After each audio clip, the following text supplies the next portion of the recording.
Now, without further ado, let me introduce our new president, all the way from sunny Tasmania, Adam Brancher.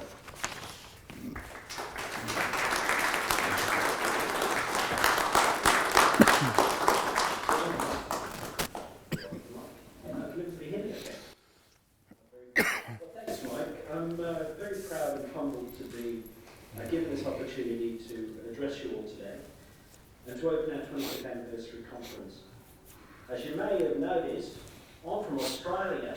I picked up a small accent. Back in the room now. I think I'm the first Australian president. Yes. Yeah, Australians always do that. The biggest rock, the most medals, the best rugby team. No, that's not the best rugby team. So apologies. I am from Tasmania, as Mike said, Van Diemen's Land in the old language.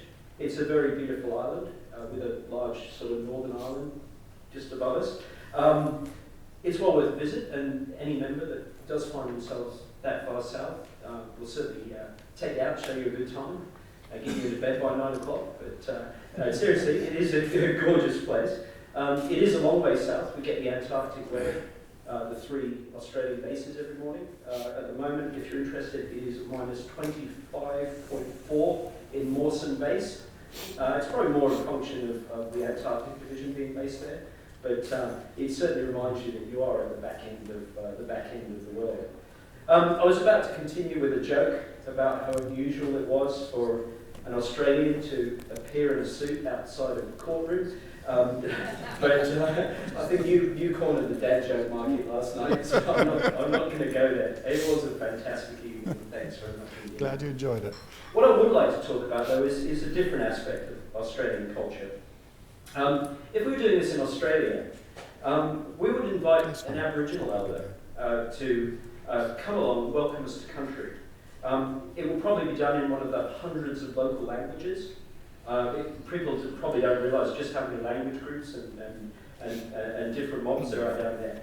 It's sometimes done in song, and occasionally, if you've been really naughty, they have a cleansing ceremony, a smoking ceremony. I can't imagine what that would do in this building. I think we'd probably all be frisked down or something like that.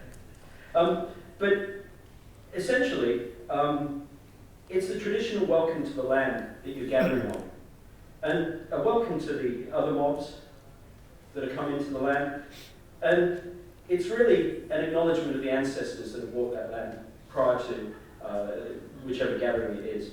It's a 60,000-year-old tradition. The culture is about that old, and it's evolved to gently assert that mob's custodianship of the land, its stories and its traditions, and to ensure that as groups meet, there's harmony between those groups.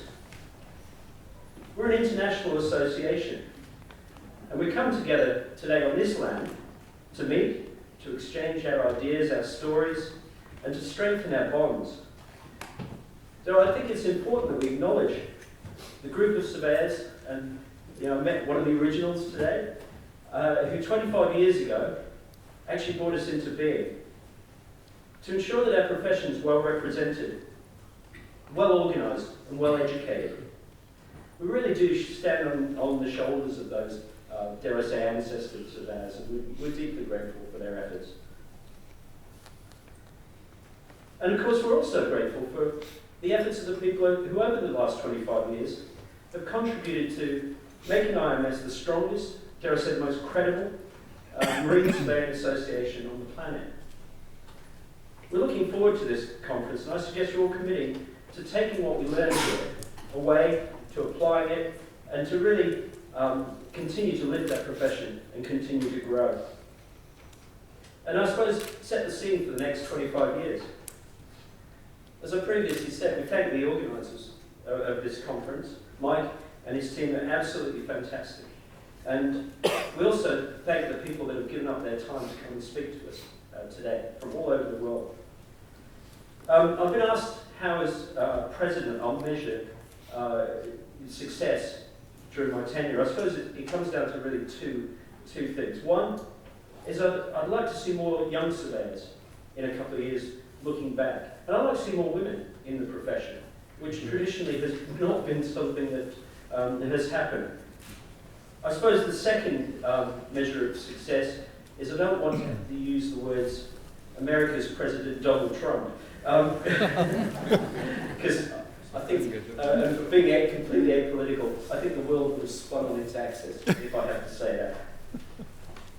But without further ado, some things are up to us, other things are not up to us. What is up for us today is to gather, to learn, to interact, and to have a wonderful conference. And certainly from what happened yesterday, I think we're well on track to do it. I'd like to welcome you to the 25th Anniversary Conference and declare it formally open.